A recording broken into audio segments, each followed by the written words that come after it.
Hello viewers, welcome my channel.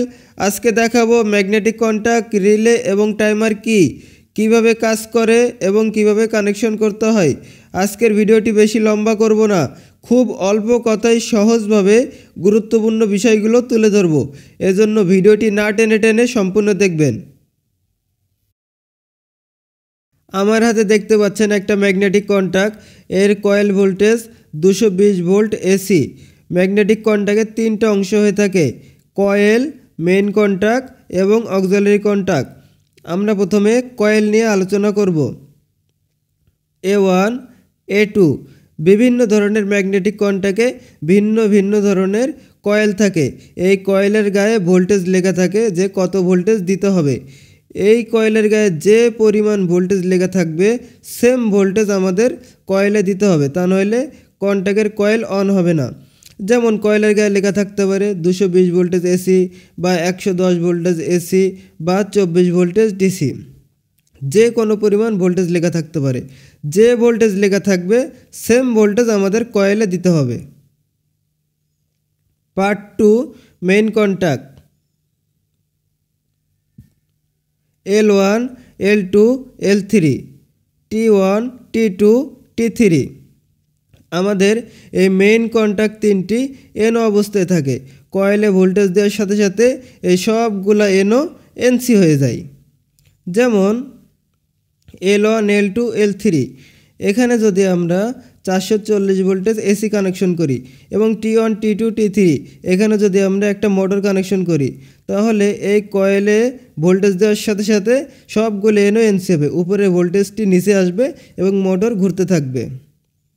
অথবা যদি আমরা 220 ভোল্টেজ এসি লাইন দেই, L1-এ দেই পজিটিভ এবং L3-তে দেই নেগেটিভ, এবং এখানে যদি আমরা একটা T1, T3-তে একটা মোটর কানেকশন করি 220 ভোল্টেজের, তাহলে সেম কন্ট্যাক্টের কয়েলে ভোল্টেজ দেওয়ার সাথে সাথে এনওগুলো এনসি হবে এবং আমাদের মোটর ঘুরতে থাকবে। Part 3, auxiliary contact. NO, NC. 13-14 NO এবং 21-22 এনসি। কন্ট্যাক্ট অন হওয়ার সাথে সাথে এনও এনসি হয়ে যাবে এবং এনসি এনও হয়ে যাবে।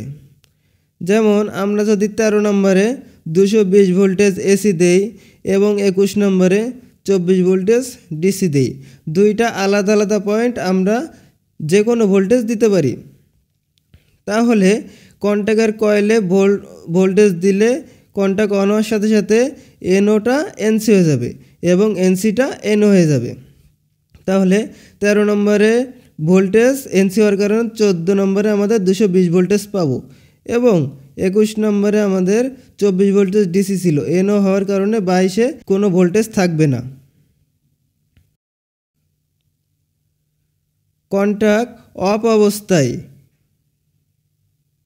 কয়েল, মেইন কন্ট্যাক্ট এবং এনওএনসি অক্সিলারি কন্ট্যাক্ট।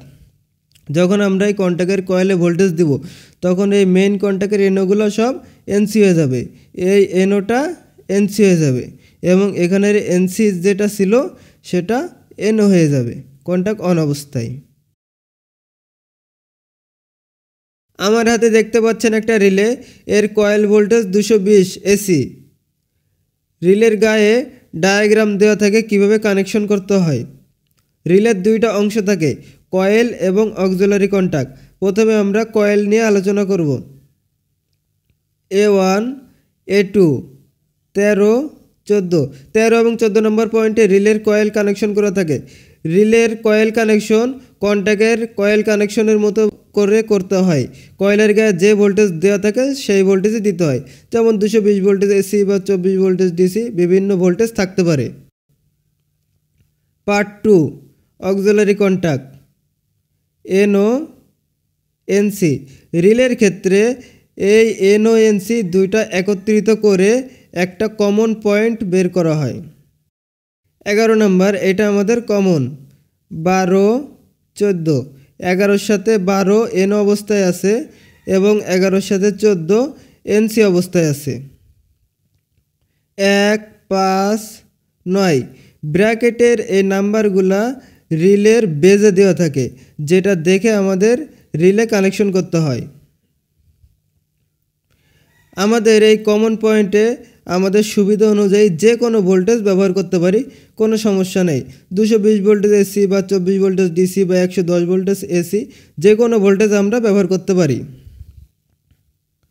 ধরি আমরা এখানে 220 ভোল্টেজ এসি দিলাম 11 নম্বর পয়েন্টে, তাহলে 11-র সাথে 12 আমাদের ভোল্টেজ থাকবে না, 11-র সাথে 14তে আমাদের ভোল্টেজ থাকবে এনসি থাকার কারণে। যখন রিলের কয়েলে ভোল্টেজ দেওয়া হবে, রিলে অন হবে, তখন এই এনওটা এনসি হবে এবং এই এনসিটা এনও হয়ে যাবে।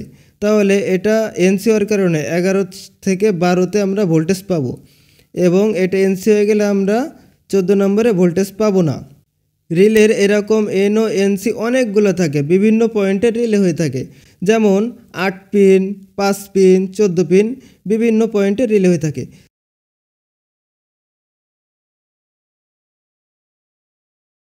এখানে 3 পিন, 6, 9, 12 এবং 2টা কয়েল 14 পয়েন্টের রিলে আমি ড্রয়িং করেছি।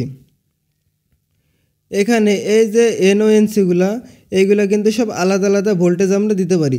যেমন এখানে আমরা 24 ভোল্টেজ ডিসি দিতে পারি, এটা আলাদা। আবার এই কমনে আমরা 110 ভোল্টেজ এসি ভোল্টেজ দিতে পারি, এইটা আলাদা।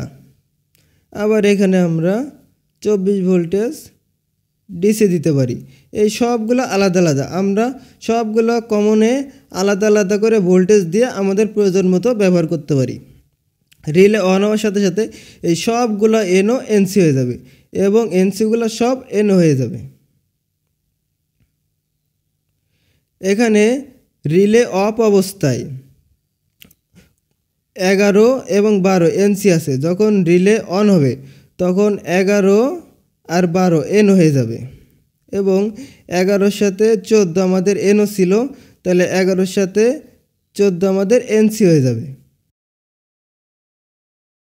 টাইমার 2 ধরনের হয়, অন ডিলে এবং অফ ডিলে। আজকে অন ডিলে নিয়ে আলোচনা করব। এখানে টাইমিং সেট করার জন্য ভেরিয়েবল আছে এবং টাইমারের গায়ে ডায়াগ্রাম দেওয়া আছে কীভাবে কানেকশন করতে হয়। টাইমারের 2টা অংশ, অক্সিলারি কন্ট্যাক্ট এবং কয়েল। কয়েলে ভোল্টেজ দেওয়ার পর যে টাইমিং সেট করে দেওয়া হবে সেই টাইমিং পর এনওগুলা এনসি হয়ে যাবে এবং এনসিগুলা এনও হয়ে যাবে। এটা হলো অন ডিলে টাইমার। 2 এবং 7 নম্বর পয়েন্টে আমাদের কয়েল। কয়েলের গায়ে যে ভোল্টেজ দেওয়া থাকবে সেই ভোল্টেজই আমাদের দিতে হবে। এখানে 100 থেকে 240 ভোল্টেজ এসি যদি লেখা থাকে তাহলে আমরা এখানে 100 ভোল্টেজে দিতে পারবো, 220 ভোল্টেজে দিতে পারবো বা 200 ভোল্টেজে দিতে পারবো, কারণ আমাদের রেঞ্জ দেওয়া আছে 100 থেকে 240 ভোল্ট, এর ভিতরে যে কোনো ভোল্টেজ। অথবা যদি 24 ভোল্টেজ ডিসি দেওয়া থাকে তাহলে আমাদের 24 ভোল্টেজ ডিসি দিতে হবে। যে রেঞ্জের ভোল্টেজ কয়েলের গায়ে লেখা থাকবে সেই রেঞ্জের ভোল্টেজ দিতে হবে। এখানে 1 নম্বর এবং 3 নম্বর পয়েন্ট এনও অবস্থায় আছে। 8-এর সাথে 6 নম্বর পয়েন্ট, 8-এর সাথে 8 হলো কমন, 8-এর সাথে 5 নম্বর পয়েন্ট আছে এনসি এবং 8-এর সাথে 6 নম্বর পয়েন্ট আছে হলো এনও অবস্থায়। কয়েলে ভোল্টেজ দেওয়ার পর ধরেন আমরা এখানে 10 সেকেন্ড টাইম সেট করে রাখছি, তাহলে কয়েলে ভোল্টেজ দেওয়ার পর 10 সেকেন্ড পর এই পাতিটা এখানে চলে আসবে। আমাদের 8-এর সাথে 6 এনও ছিল এনসি হয়ে যাবে, 8-এর সাথে 5 এনসি ছিল এনও হয়ে যাবে এবং এখানে 1-এর সাথে 3 এনও ছিল, এটা এনসি হয়ে যাবে। যে টাইম সেট করে রাখবো সেই টাইম যখন শেষ হবে তখন এনওগুলো এনসি হয়ে যাবে, এনসিগুলো এনও হয়ে যাবে। আমরা এখানে 1 ঘন্টা বা 2 ঘন্টা যে কোনো টাইম সেট করে রাখতে পারি। যে টাইম সেট করে রাখবো সেই টাইম পরেই এনসিটা এনও হয়ে যাবে এবং এনওটা এনসি হয়ে যাবে। এনও এনসিতে আমরা যে কোনো ভোল্টেজ দিতে পারবো। এখানে 1 নম্বরে চাইলে আমরা 24 ভোল্টেজ ডিসি কানেকশন করতে পারি। 8 নম্বর পয়েন্টে আমরা চাইলে 220 ভোল্টেজ এসি কানেকশন করতে পারি। এখানে কোনো বাধ্যবাধকতা নেই, আমাদের সুবিধা মতো যে কোনো ভোল্টেজ আমরা ইউজ করতে পারি, কোনো সমস্যা নেই। ম্যাগনেটিক কন্ট্যাক্ট, রিলে এবং টাইমার নিয়ে আমাদের আলাদা আলাদা 3টা ভিডিও দেওয়া আছে, যেখানে আমরা বিস্তারিতভাবে সব কিছু আলোচনা করেছি এবং প্র্যাকটিক্যালি কীভাবে কানেকশন করতে হবে তা দেখিয়ে দিয়েছি। আপনারা চাইলে ভিডিওগুলো দেখে আসতে পারেন, ডিসক্রিপশনে ভিডিওর লিঙ্ক দেওয়া থাকবে। টাইমার অন অবস্থায় কয়েলে ভোল্টেজ দেওয়ার পর যে টাইম আমরা সেট করে রাখবো সে টাইম পর এই যে পাতিটা আছে এই পাতিটা নিচে চলে আসবে, এনসিটা এনও হয়ে যাবে। তাহলে 8-এর সাথে আমাদের 6 এনও ছিল, 8-এর সাথে আমাদের 6 এনসি হয়ে যাবে। 8-এর সাথে আমাদের 5 এনসি ছিল, তাহলে 8-এর সাথে 5 আমাদের এনও হয়ে যাবে। এবং এখানেও সেম 1-এর সাথে 3 এনসি হয়ে যাবে। ভিডিওটি ভালো লাগলে লাইক করবেন এবং এরকম ভিডিও পেতে সাবস্ক্রাইব করে আমাদের সাথে থাকবেন। ধন্যবাদ সকলকে।